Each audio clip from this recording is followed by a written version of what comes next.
And when temptation gets to knocking, come to think about it, maybe I'm the problem, maybe I'm the problem. When blessings come, then I go straight to sabotaging. Come to think about it, maybe I'm the problem, maybe I'm the problem.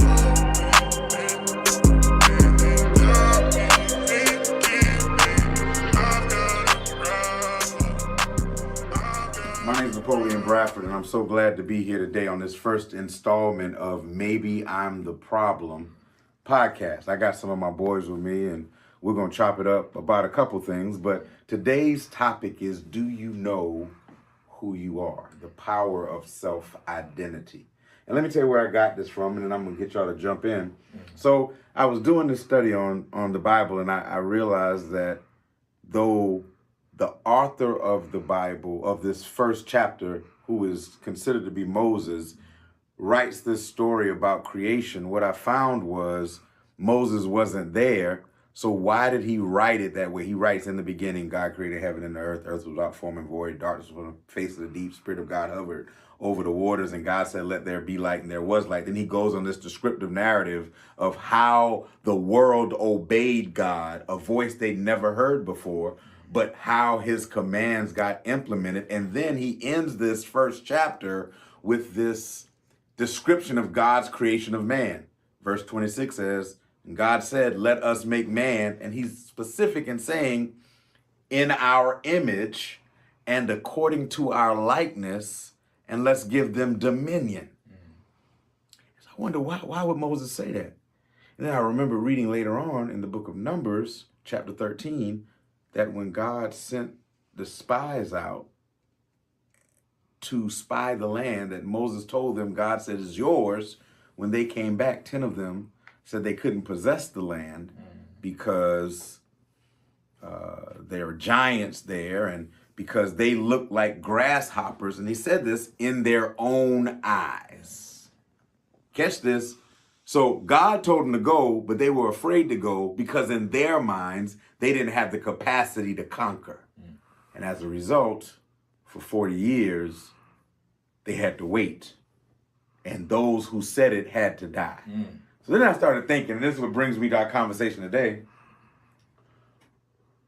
What does not knowing who we are cost us?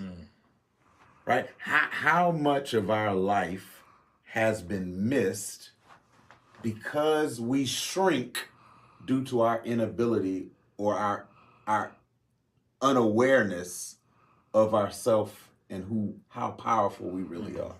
Now, that's really what I want to chop it off. So as you talk about it, I want you to introduce yourself and then just jump into it. Let's just chop this up for a minute. That's a great question. I'm Jay Staricha, rapper, motivational speaker, writer, actor. Go get that new Activate album now. But just what you're discussing is very deep, and it had me thinking about where it started for me. And I realized that as a kid, without a father figure or a father figure to look up to, I was just one of those people that really needed guidance because I was, intelligent, I was smart, but nobody around me was nerdy in that aspect when it comes to the men around me. In my environment in Baltimore City, growing up, it was gangbanging and drugs and, just violence. So I started to dumb myself down in order to survive and not be seen as, this intellectual person. I didn't know what to do with it. I'm listening to Nas albums and, he's taking me different places and stuff, but I'm keeping that in the cut. And as I started to get older, I realized that I learned what my true identity was by reading the Bible and understanding what God said about me. Getting that foundation. Because I spent many years, I've been involved in gangs, involved in the streets, drugged in the worst of the worst, anything you can think of. And I was trying to find an identity, and create an identity, within myself based upon the world and what the world thought or what I thought a man was supposed to be. But then when I looked at it, like, what if I did have those figures in my life? I probably wouldn't have ended up finding out who God really chose me to be because I might have tried to emulate them and be like them. So when I got incarcerated and I sat down, I was like, okay, I done tried everything else. I'm just going to try you, Father. Show me. I was given the Bible and I started to open the Bible and read it and understand it. I gave my life to Christ. And then I started to see what he said I was. I'm the head, not the tail. He gives me promises. I'm learning what this masculine God can actually do for me. But I had to sit down and, get that understanding. And that's what's shown me that this is what we need as men. Just black men of God, black men, we need that foundation so we can see exactly, he's who he says that we are. Because we don't do that a lot, We go to different things. Oh, I've been like this, I've been in the streets, I smoke, I drink, this is my identity and everything. But when you strip it all away, who are you really? And I'm still in the process of learning that. But he gave me my identity in knowing that I'm Jace the Reacher. That's good. That's good. What about you? Yeah, I'm Illa Jeezy. That's crazy you say that because I was just in my head thinking I'm still trying to figure out who I am as far as my identity wise. But I do know that we ain't the same people who we was 20 years ago, 10, 15, 20 years ago. And you can see the change through the progress. If you don't see growth and development in everything that you do in life throughout the years, then something got to be wrong. Yeah, that's true. Something got to be wrong because we grow with age and wisdom come along with it. And if you're doing the same thing, negative things that you were doing 20 years ago, it got to be a problem. And I look at my old self and just be like, I wish I didn't do this and wish I didn't smoke cigarettes at 17, trying to be cool in high school, going in the bathroom, smoking cigarettes, knowing why am I even doing that? What's the reason? Trying to figure out who we want to be, looking at what we see on TV and trying to emulate that image, trying to see what the rappers doing and do what they do, and we just don't know who we are. And just like you say, a lot of that come from, some of that come from lack of having a father around, having not both parents in the household. Some of that, and then some of that just come from just us just not knowing who we are as a person and who we really want to be in the future. So yeah.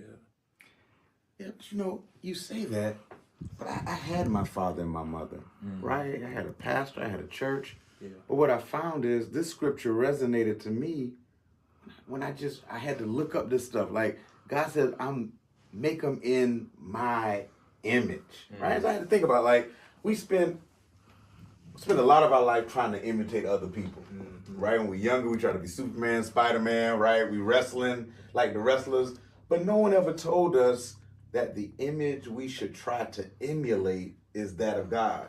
Right. But not just to be good, don't curse and stuff, but really the dominion, the control, like the fact that, and I don't, maybe y'all were taught this, I wasn't, that I have the power to actualize some of the things I see. Like I have the power to speak positivity, and then I have the power to pursue purpose. I wasn't taught that. And so as a result, I shrunk waiting for somebody else to do for me what I could have done. I didn't know I could. I didn't know I could be an owner.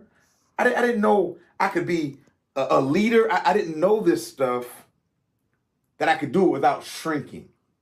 Because I was always taught that you balance your giftings with humility, in the sense that you always have to, like you said, dummy down or humble yourself or bow down and never let them see the fullness.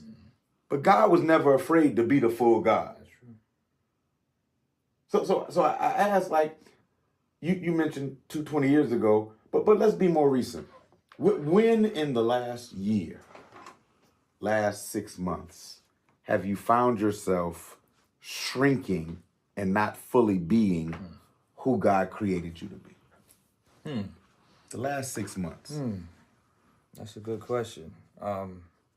I don't know. The path that I'm on now is breaking down those barriers. So I've been actively, if God said, and this is actually what the tattoo across my neck means. It means lying to God. You know what I'm saying? Like Proverbs 28:1.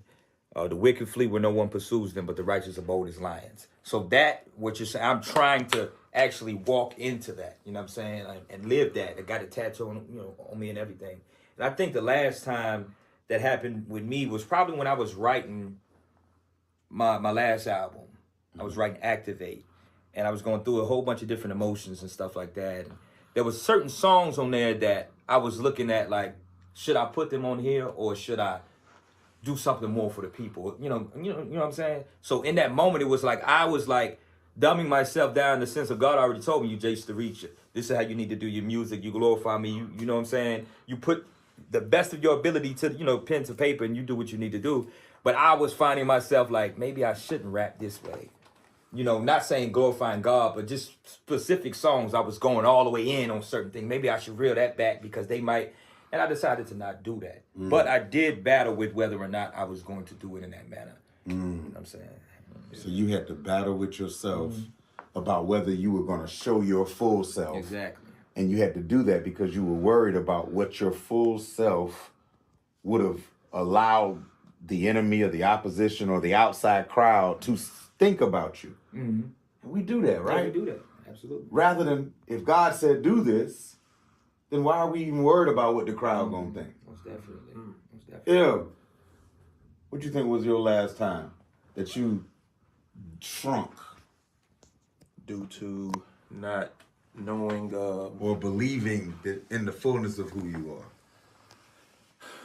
I think recently, probably been within the last year to date, maybe when I was still in the cell, just going through some realizations while I was still in there, especially knowing that I'm about to come home. You battle with what am I gonna do, who I'm gonna be around, how I'm gonna do it. You got a lot of plans, and that's when I think I just had start telling him. He would call me all the time, like, and I tell him like, I think some of my plans done shift, man, because I done changed my mind so many times doing a 12-year bid. And then now it coming to the point where health issues are coming around and I might not be able to do this and I might not be able to smoke weed or whatever the case may be. But I know that particular point in time, it was a time for me to make some decisions, some hard decisions on how to carry my life on forward, coming out of here, just coming out. And they were some difficult decisions, especially dealing with my health alone, and coming home to no parents and stuff like that. It just make you think about a lot of different things and trying to find yourself. I'm still trying to do that right now. It's just being home for about 30 days. It's rough. It's rough. It ain't easy, and I battle with it every day. But I'm in the right direction. I can say that much for sure. Man, I want to celebrate you for those who are watching and don't know, right? Il been home about 30 days after doing 85% of a 15-year bid. So he did 12 years, 8 months, and some change, right? And so in order to really understand that, many of us, he did from first grade to 12th grade, right? The equivalent, and then a semester of college. Right? So life was completely different when he came out. So I just want to celebrate because since he's been out, man, he's been promoting other people. He's got his management company. So I want to promote that. I want to just promote you because it's rough and it can be rough, but we celebrate you. Right? I really wanted to be honest with you. I celebrate you. That's what's up. I have never been in, but about 8 years ago, I got into a real big situation.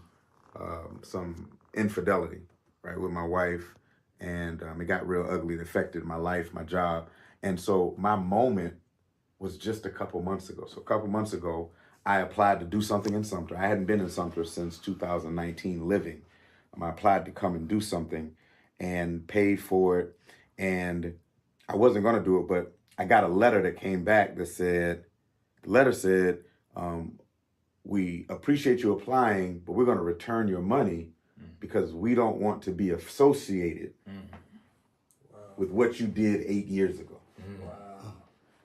And the thing is, since then, I've gotten 2 doctorate degrees. Since then, I've written 4 books. Like I've really done a lot. Like God has been, I've pastored a church. I've become military captain. But for a slight moment, that one comment made me feel as if I was unworthy. And so I say that because we as brothers have to guard our heart, because in our attempt to do well, the enemy knows how to penetrate our vulnerability and cause self-doubt. Facts. Right? The enemy is a master of knowing how to get through your armor, right? And knowing how to pierce you in such a way that takes you back 10 steps and causes you to doubt the God and the gift God gave you.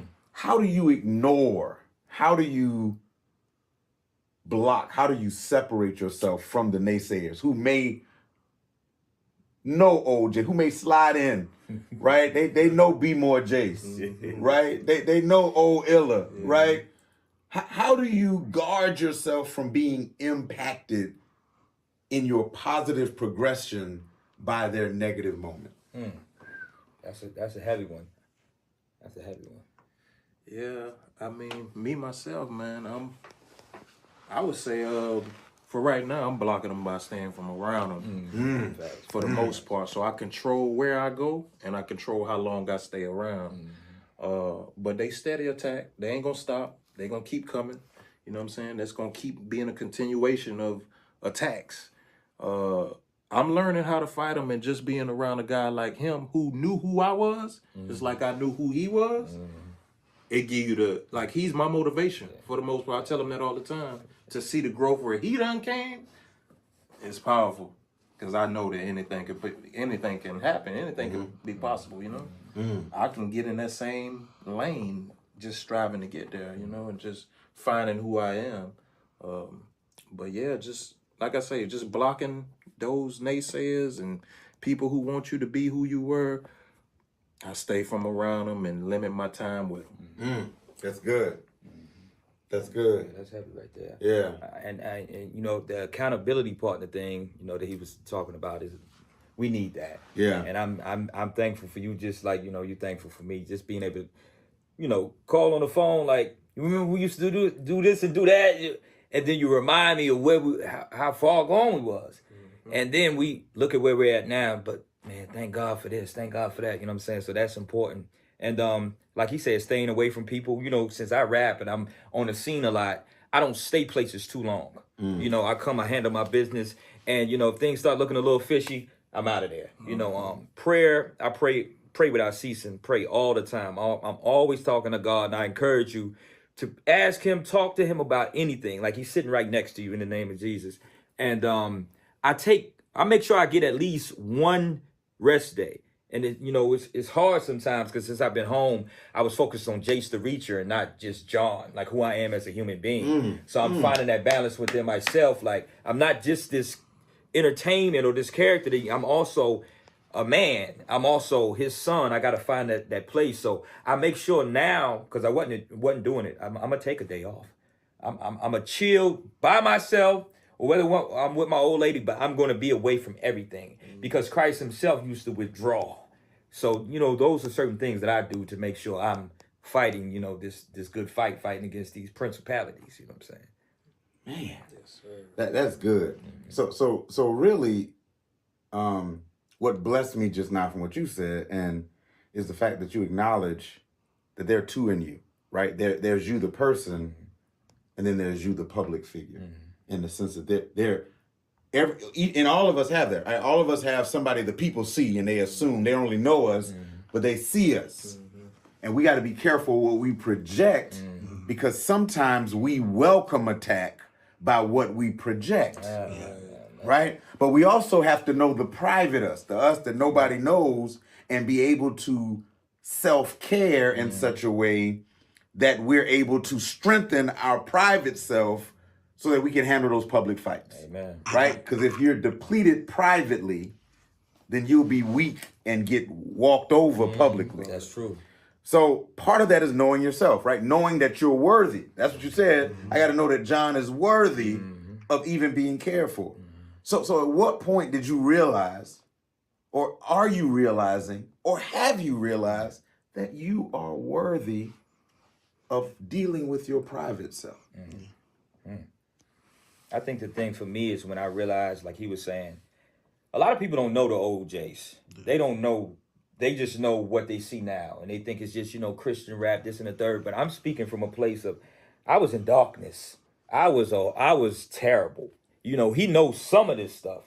So as I started to have conversations, because I've lived different lives, I become somebody totally different, 180. You know, I got God in me. I look at things differently. I got empathy. All of these things I didn't have at one point once the streets and the demonic forces and the darkness start taking a hold of me. I used to listen to some of my old raps. Matter of fact, recently, he put me on one of my old raps.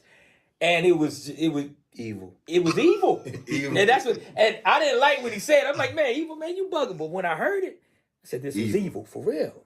So acknowledging that, how far he's taken me from that, he pulled me out of the darkness into his marvelous light, and keeping that in the forefront of my mind is what really, really helps me to see that he really loves me.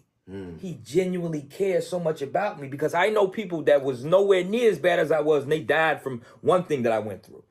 And I might have been the one that was doing something to them. But I was all the way in darkness. I used to take the back alleys in Baltimore just to get where I was going. And to just be a totally different person and be reminded of that, it's like, God, you're so good. What is it again? What's the question again? Like how do you, when did you, or have you found your private life worthy enough to protect and strengthen, right? That you matter. When did you figure out that you matter? Not who they see, not Illa. No. Because you introduce yourself as Illa. That's your public face. But tell them who you really are. I mean, that's who I am now, but I'm Kevin. I'm Kevin Cantor. That is who I am. That's who my mama made me. That's who I'm born as. But I know I matter. I battle with my private self all the time because there's still things that I battle with.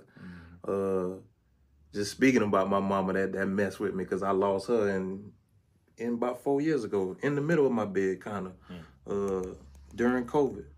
And I still battle with just, being alone. I battle with just a lot of just being with myself, learning myself, understanding myself. And I battle with that daily.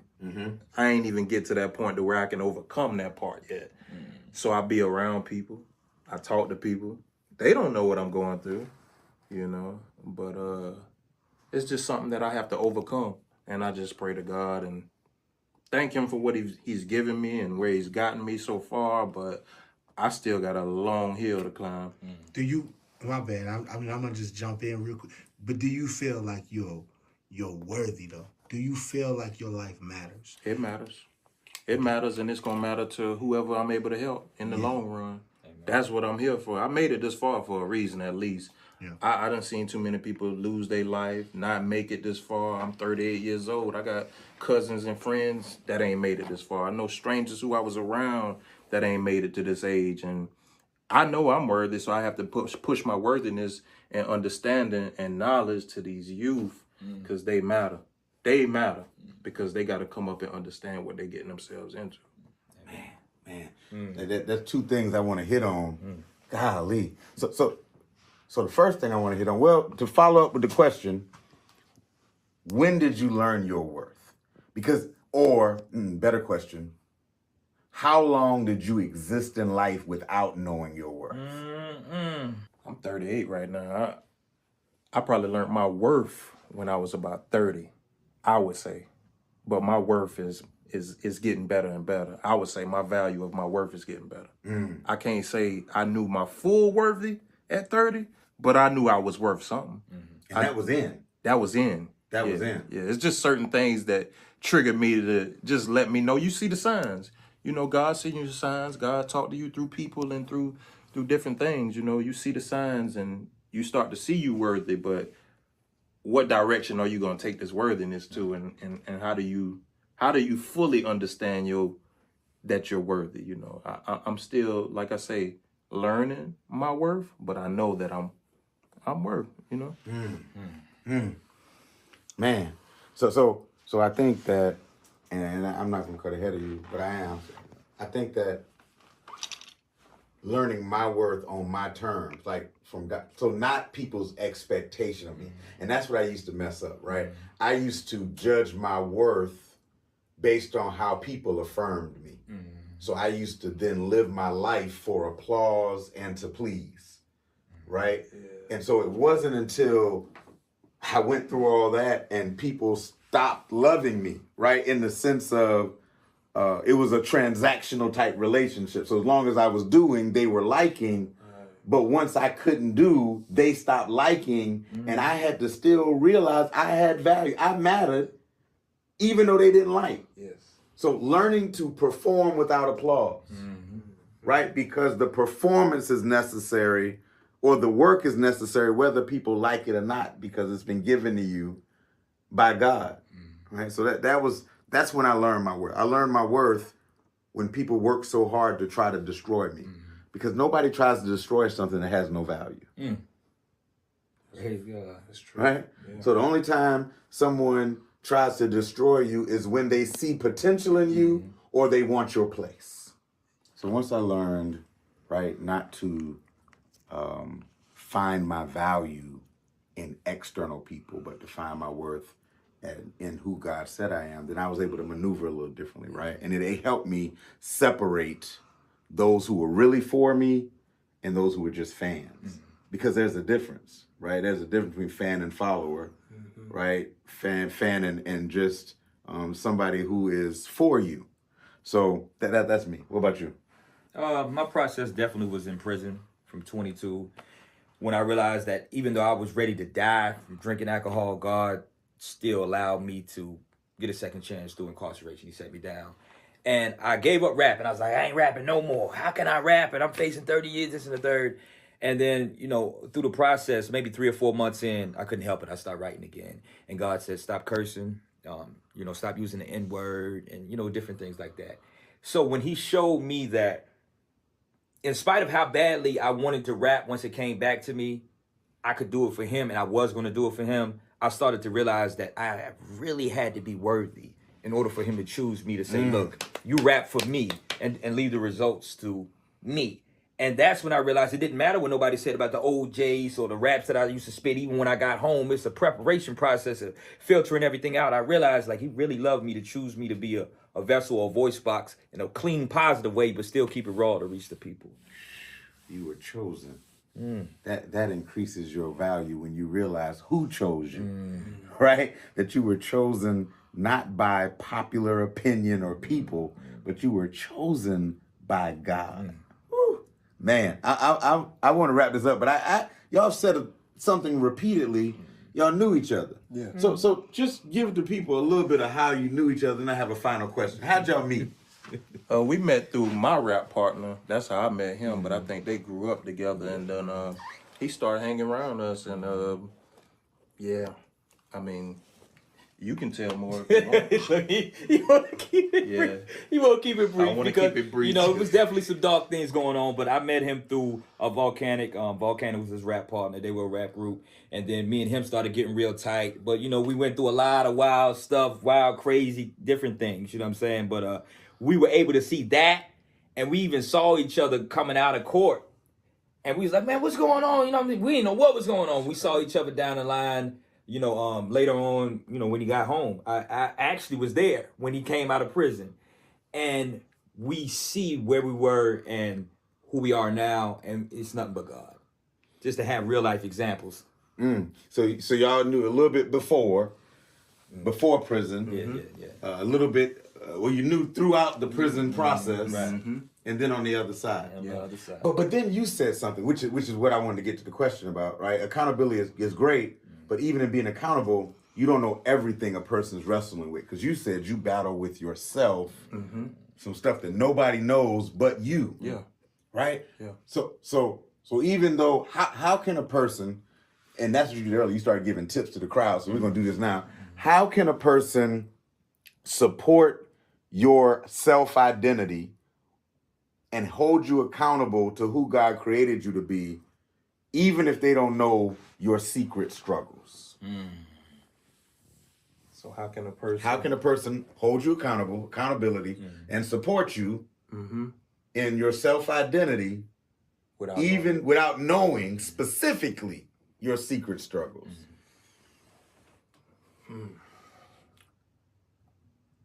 I don't know. I don't know the answer to that, honestly. I don't know the answer. You're living it though, because he doesn't know everything, but he supports you. Right. So I guess being that supportive force, everybody need that solid foundation. Everybody need a support system, whether it's your family, friends, loved ones, or even strangers. You know, everybody just need a support system. You just could support a person by just being there for them. It could be just the smallest things, just a small conversation, just a small, keep it going, keep your head up. You know, just simple things like that can just push a person forward. You just never know. Yeah, I agree. I think that one thing as men that we don't do is, a lot of people don't do, and I'm thankful to have guys like y'all, be vulnerable in conversation. You know, actually sit down and have the real raw conversations like this, you know, and me and him, we'll chop it up, and then that's when these things come out, what we dealing with. And we get to the origin and the root problem. Most people don't have people they trust or want to open up to. And on top of that, then we have little places where we can say, but you know you the truth, dog. You know what I mean? You know you're gonna do this, dog. You just put the business cards out. You did that from behind the wall, you know? So that the conversation is really where it starts with me, you know. I think if I could add one more thing, I think it'd be consistency, right? Constantly showing up, right? Without asking for anything, but constantly showing up with the same energy, right? Because showing you care consistently then breaks down the walls, but also showing you care just because you care about the person. In other words, my care for you ain't about anything you struggling with. It's because I care for you. And I just want to see you win. That's it. Right? And because I want to see you win, I'm here when you're struggling, whether you're silent about it or not, because I just want to see you win. You can't go in that hole no more. Right? You can't get in that dark hole no more. And I'm here. You ain't got to tell me what it is. I'm just going to tell you to get it together. Right? How can I? Let's go get something to eat. Let's go break bread. Right? Because that's what it takes. I don't know if you have any final words, and I'm going to give you space to give final words as we close this session down, but I do want to kind of preview next time. Right? So after God creates and says, this is why I'm creating you, chapter 2 of Genesis goes to this story about one individual by the name of Adam. And God has a conversation with Adam that we find at the end of the chapter and in the next chapter that Adam is unable to fulfill. And so I want to talk next week or next time about how we handle, how do we steward the instructions of God for our life? And how have we become problems because we misstewarded what God spoke to us? That's what we're going to end with next week, next month. So any final words, any parting words? Oh, man, I'm just thankful to be here, man. I'm thankful for the conversation. And just while we were talking, just the importance of emotional intelligence. Understanding that we as men, because we are men, just speaking on that term, but people, period. You've been given your emotions for a reason. And it's okay to be vulnerable and to talk about them and different things. Just pray that God sends the right people and circumstances in your life so you can do so. That's good. Don't hold it all in. That's good. Go ahead and pub activate. Oh yeah, you got to get that Activate album, Jace the Reacher. Go get that. It's on all streaming platforms, everywhere. It's up, man. It's up. Yes, sir. And my final words is just, man, remain positive, keep faith and prayer in God, because He can solve any problem you're going through. Don't try to be like nobody. Be yourself, because the main thing we fall victim to is trying to be these idols that we see on TV or whatever it may be. But just be yourself, be who you are, and remain positive about it. And then pub your promotion company. I'm personal. I'm independent. Ilajeezy. I do marketing, management, campaign strategy, everything that you can think of dealing with the music, turning it up with you. Professional. You ain't got to worry about no scams, no schemes. 100% good business. Yeah, man. And in my way. Oh, hold on, wait. Because the producer need to flip the camera because he done got in there. He introduced himself. Take a minute. What's going on? You already know this your boy Turn Me Up June, man. I'm up in here, man, with the guys, man. We really, really turning up. I would like to say real quick, though, man, you got to be yourself. You have to learn to be yourself because it's very, very difficult. I find it easier to be yourself than to try to mimic something that you've already been. And one way I would say this is when I was trying to fit in with crowds or be around certain people, whatever, and if they go to a club and I'm sitting there by myself because I don't like the vibes, or if they smoking and everything and I just don't really smoke that much, so it's like I'm not feeling the vibes, or we out here at the trap spot or whatever like that, and they drinking and they partying and I'm really not liking the vibe, that's because I'm not supposed to be there. I'm supposed to be where I'm supposed to be. And once I started learning how to be myself, I became lonely. I felt lonely. I really did. I started feeling lonely because I was by myself with it. But I encouraged myself to continue to be myself. And eventually what happened was miraculous, that there was other people that seen themselves in the same journey that I was going. And they started following me anyway and started welcoming their lives into my life without me having to change my environment. So it's great to just be yourself. So this your boy Turn Me Up June, man. I'm about to turn it back over, man. Thank you, man. You said a mouthful. You became a leader, right? And people were drawn to you, and you didn't have to fit into their expectation. You found that they kind of liked the same stuff you liked, and they were similar to you.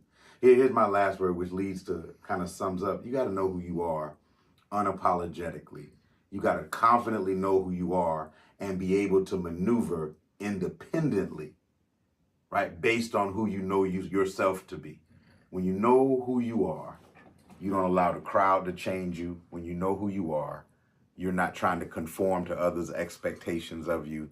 You're able to be independently confident in your creation and your creator. Listen, maybe I'm the problem, but today I'm not. 25. Keep giving in when temptation gets to knocking. Come to think about it, maybe I'm the problem. Maybe I'm the problem. When blessings come, then I go straight to sabotaging. Come to think about it, maybe I'm the problem. Maybe I'm the problem.